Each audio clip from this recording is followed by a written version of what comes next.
Kubeka kona social media le audio ngiyayathi awe ngayo manje lengingasi awe ngayo umuntu ukuthi iyayithathelwa ipurpose ukuthi ipublisheke ngalendlela lepublisheke ngayo.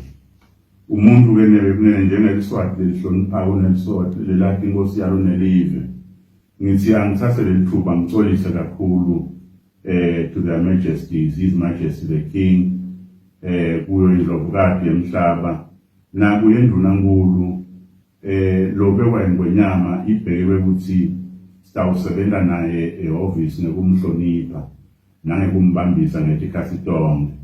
Nase kukhona ke lapho nigcula nakhona ningasaboni ngisolinye khona